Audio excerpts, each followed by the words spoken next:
Temtem is a welcome addition to the monster capturing space, an area that has been oppressively dominated by Pokemon in America since 1998 with the initial release of Red and Blue. Now, of course, there have been other major titles that have entered this space like Digimon, Yokai Watch, and Monster Rancher, but Temtem has situated itself to be a direct competitor to the monster capturing behemoth.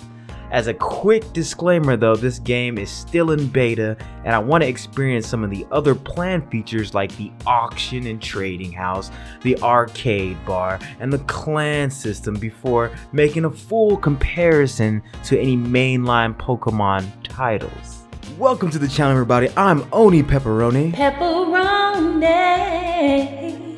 And today we're talking all about Temtem. So the opening sequence in Temtem is extremely familiar to all Pokemon players. You begin your journey by picking a starter Temtem from 3 available choices.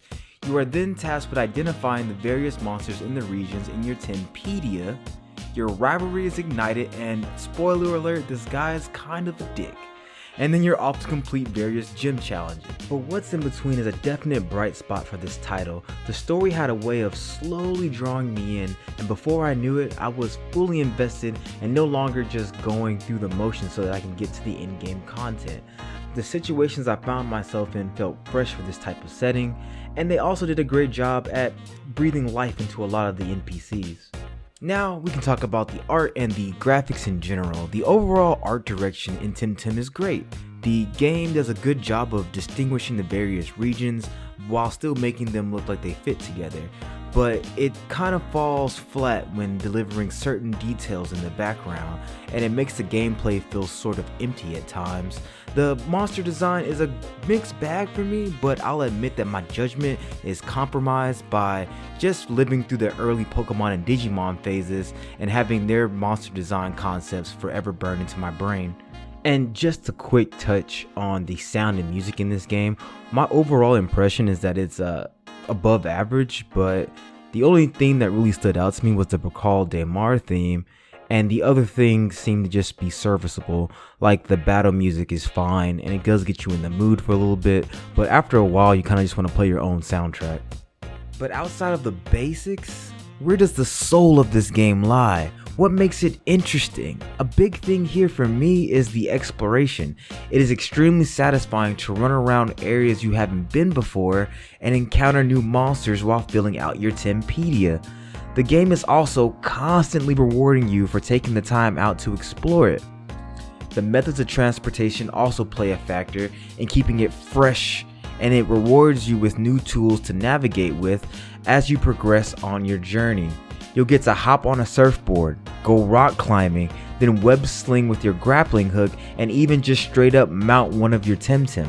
Another thing that was interesting for me was the breeding. It's incredibly straightforward and easy to grasp and offers some unique hurdles to overcome.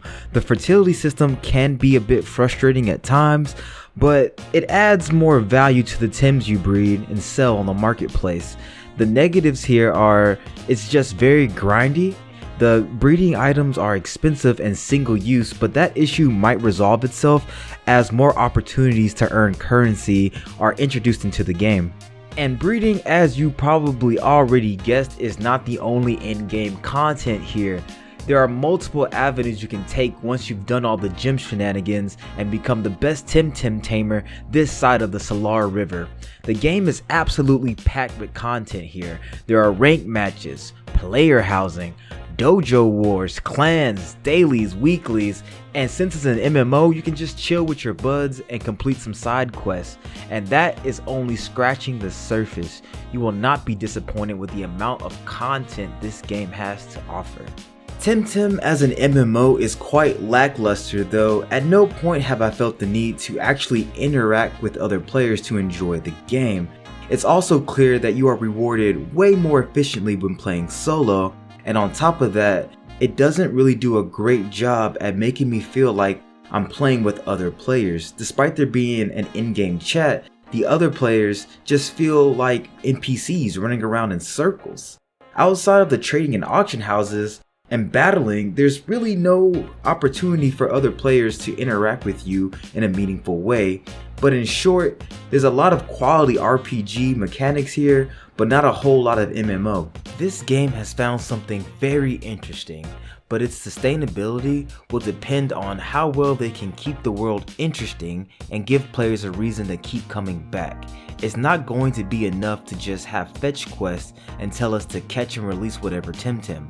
The weeklies will have to inspire engagement with other players and give you a compelling reason to hop in on a Discord and team up with new people.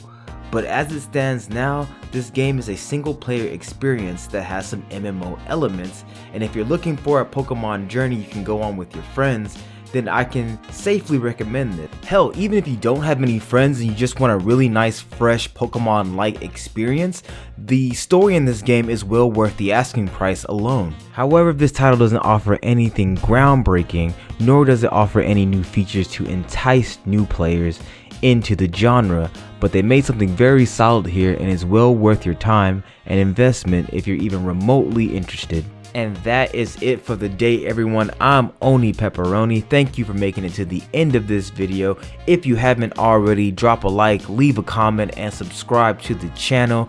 Thanks for sharing the bandwidth and stay classy.